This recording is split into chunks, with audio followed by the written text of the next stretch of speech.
Continuamos o cenário político desta segunda-feira. Se você ligou agora, Larissa Rosado, vereadora pelo PSDB em Mossoró, é a nossa convidada de hoje. Participe, temos aí telefone... Não, peraí, o WhatsApp, né, Vonúvio? Twitter, Facebook e Instagram para você mandar a sua mensagem aqui. Tem um monte de gente dizendo boa noite para todo mundo. Agora manda aí um assunto, manda uma pergunta para a nossa convidada, que a gente tem ainda muita conversa no programa. São 16 minutos ainda de programa. Boa noite a todos. Boa noite a você que está mandando mensagem. A terceira pessoa infectada pela variante Delta do coronavírus no estado foi diagnosticada no dia 10. Hoje, a CESAP decretou transmissão comunitária da variante aqui no estado do Rio Grande do Norte. O momento é de alerta para evitar outro pico da doença no estado. Após a confirmação de transmissão comunitária da variante Delta no estado, a CESAP se reuniu com representantes regionais para discutir medidas de segurança diante dessa nova ameaça. Semana passada, o estado do Rio Grande do Norte foi notificado, com a circulação de 3 amostras de 3 pacientes com a variante Delta. E nós identificamos, a partir de uma investigação epidemiológica, que 2 casos já são de pacientes aqui do estado. E não conseguimos identificar qualquer contato externo, então a gente já considera a transmissão comunitária.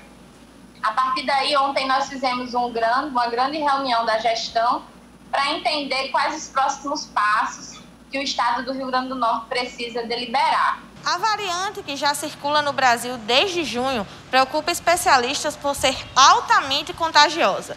De acordo com um estudo da OMS, a transmissibilidade da Delta é 97% maior do que a do vírus original. Diante dos riscos, a orientação da CESAP é para a população continuar alerta às medidas de proteção.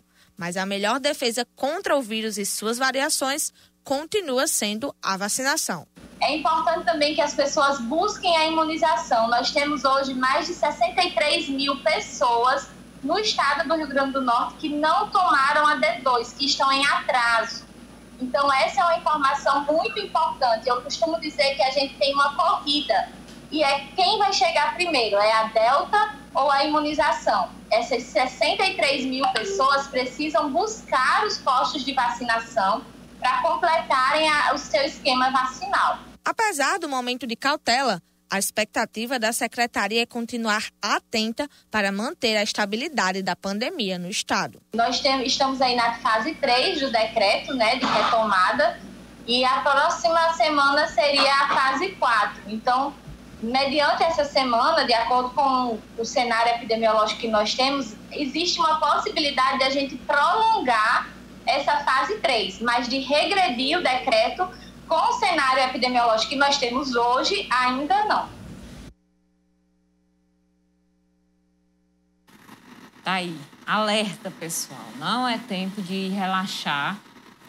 Tá tudo liberado aí, né, Cabaninha? Tá tudo liberado aí, mas eu preciso, assim, com licença, né? Agora sim, eu posso falar com o telespectador.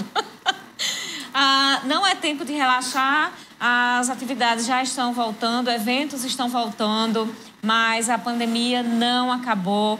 Os protocolos ainda são necessários, uso de máscara, distanciamento, mesmo que você esteja imunizado. Ainda não temos uma porcentagem da população imunizada que seja segura para que nós passemos a andar sem máscara. Então, vamos continuar mantendo os cuidados. Eu fui questionada, inclusive, este final de semana sobre o uso de máscara. Por que eu tenho que usar máscara? Já fiz o teste recentemente, já estou vacinado, mas porque não se trata de uma ação individual. É o coletivo que vai garantir uma segurança da população de circulação menor do vírus. Então, ainda não temos essa segurança, é necessário sim, principalmente agora com a chegada da Delta aqui no Rio Grande do Norte. Os números estão baixos, a chegada da Delta não aumentou a ocupação de leitos, não aumentou o número de infectados, mas ainda é incerto. Precisamos observar melhor e fazer a nossa parte. Pois é, e a juventude aí, irresponsável, que sai do computador do videogame e vai para as baladas, viu, Carol? Precisa se vacinar. Meu amigo, tenha calma, tenha paciência, vai chegar a sua hora de futricar aí no meio das festas, viu, Carol? Mas antes, vacine-se. Vá até pândegas. aqui em Mossoró. Tem um ginásio do SESI vacinando de segunda a sábado. Final de semana, o ginásio Pedro Ciarline. Você que tem 18 anos ou mais, busque a sua vacinação. Daqui a pouco você toma as 2 doses e fica mais tranquilo para você curtir a sua vida. A gente tem aqui a participação da Rosineide do Costa e Silva, que parabeniza o grupo de vereadores que foi a Brasília por levantar a bandeira de Mossoró em detrimento da questão partidária. Sobre este assunto, a gente pode conversar aqui com a vereadora Larissa Rosado. O que é que representa para os vereadores, principalmente vereadores de primeiro mandato, participar de um evento desse tamanho, né? Pois é, Carol. Lá na Marcha dos Vereadores, nós tivemos a oportunidade de termos qualificação também, né, à disposição desses vereadores. Muitos não, todos, né, fizeram cursos. Nós discutimos lá desde políticas para as mulheres, inclusive tivemos a presença da primeira vereadora trans do Rio Grande do Norte, né, que é Tabata, da cidade de Carnaúba dos Dantas. Ela deu depoimento, Tabata Pimenta, ela deu um depoimento. Quando Tabata terminou de falar, Carol, era muita gente querendo se aproximar dela, saber como foi a campanha dela.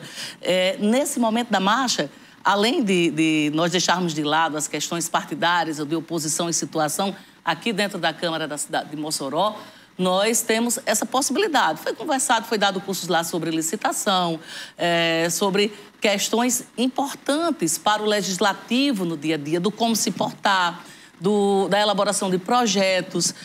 Tivemos lá ministros do TCU, o próprio Eduardo Leite, governador do Rio Grande do Sul, também esteve lá no momento da marcha. Então, a marcha ela foi diversa, né? Nós tivemos lá representações de homens, mulheres, trans, pessoas que queriam discutir política e melhorar os seus mandatos nas suas cidades.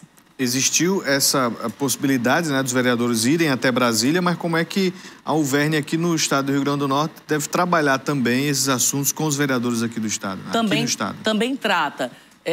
Através da Alverne, da FECAM, nós marcamos essas reuniões e esses diálogos com os ministros. Mas nós fizemos recentemente, Vonúvio, aqui na cidade de Guamaré, um curso que nós tivemos em torno de 100 pessoas. A Câmara de Guamaré é bem grande, eles têm um centro de convenções lá, o que nos permitiu ter a segurança por causa da crise sanitária que nós vivemos atualmente. E nesse momento nós tivemos palestra de vereadores, ex-vereadores, nós tivemos palestras de como falar em público, nós tivemos palestras sobre legislação, sobre regimento interno. Então a Alverne tem trabalhado essa questão também dos vereadores. O nosso próximo encontro será no dia 17 de setembro, na cidade de Santo Antônio do Salto da Onça. Essas parcerias são feitas, é importante registrar também, com a Escola da Assembleia Legislativa, e os cursos para os vereadores são totalmente gratuitos. Vereadora, em relação a Mossoró e a Câmara Municipal de Mossoró, vamos falar um pouquinho sobre esta legislatura. Como é que a senhora vem analisando? A senhora que não é novata, não é uma veterana de legislativo. Como é que está vendo? Mas na Câmara novata. Na Câmara sim, mas mandato, legislativo não. Como é que vem vendo esse mandato agora na Câmara Municipal de Mossoró? Carol, nós temos um mandato com uma grande renovação, né? Um grande número de vereadores não foram candidatos, outros não foram eleitos. Nós temos uma bancada feminina com poucas mulheres, né? Apenas eu, Carmen Júlia e Marleide, o que exige de nós assim mais garra também, né? Nessa luta para os espaços femininos no dia a dia do nosso trabalho, embora em muitas lutas a gente conte com a parceria dos colegas vereadores. É uma experiência diferente, não há como dizer que não é. Existem algumas coisas, é óbvio que eu passei ali 4 mandatos como deputada estadual. Então, existia na minha cabeça o regimento da Assembleia. Eu tive que dar uma parada, não, agora é Câmara, então eu preciso olhar regimento da Câmara. Tem uma diferença, né? Bem diferente, Carol. Por exemplo, pareceres da CCJ são votados no plenário, na Assembleia não, se resolve na CCJ. Então, no dia a dia sempre tem uma coisa e outra. Então, isso exige de mim foco no mandato de vereadora e o estudo sobre a Câmara Municipal de Mossoró, né? Isso é uma coisa importante. O fato de sermos oposição, já fui oposição. Como deputada estadual, já fui oposição a governos aqui no estado do Rio Grande do Norte. Agora, me parece que aqui, no plano local, as coisas são muito mais acirradas do que quando você é oposição numa Assembleia Legislativa. Na Assembleia Legislativa, você é oposição, mas você tem representação de todos os municípios. E aí você não tem a questão local pautando, né, o dia a dia. Então, aqui na Câmara, é a questão local que pauta. Sem dúvida, Carol, eu não conseguia ir o número de vezes que eu vou aos bairros de Mossoró quando eu era deputada. Hoje eu vou aos bairros de Mossoró praticamente todos os dias. E não vou todos os dias porque eu tenho uma zona rural para visitar e, como presidente da Alverne, também faço visita a câmaras de outros municípios. Mas é uma experiência interessante. Ter o espaço político para discutir o que a gente acredita e defender o que a gente acredita é uma coisa muito importante. E hoje teve reunião da CCJ, a Comissão de Constituição, Justiça e Redação. 30 matérias, 11 foram aprovadas. Qual o destaque? Olha, posso dar um destaque a um projeto meu? Pois não. Dar um destaque a um projeto meu. À vontade. Nós tivemos aprovado hoje o projeto, né, que garante a adaptação dos espaços para a educação física para pessoas com deficiência, Vonúvio. É muito importante que a gente trate esse tema para que a gente deixe o preconceito de lado, para que as pessoas que tenham deficiência, elas possam praticar a educação física, ter os professores qualificados para atender a esse público também.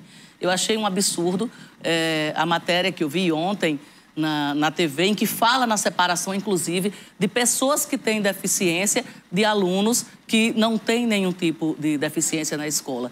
Eu acho que é importante para todas as pessoas que as crianças que não têm deficiência convivam com crianças que têm deficiência, que são autistas, que têm problema de visão. Essa convivência engrandece a todos e fortalece também a educação. Seja a educação quando a gente vê o aspecto cultural, quando a gente vê as matérias que são tratadas, o todo da escola. Então, eu fiquei muito feliz com a aprovação desse projeto. A senhora falou sobre a bancada que só tem 3 vereadoras, a bancada feminina. Teve uma redução, inclusive, porque na legislatura anterior começou com 5 vereadoras.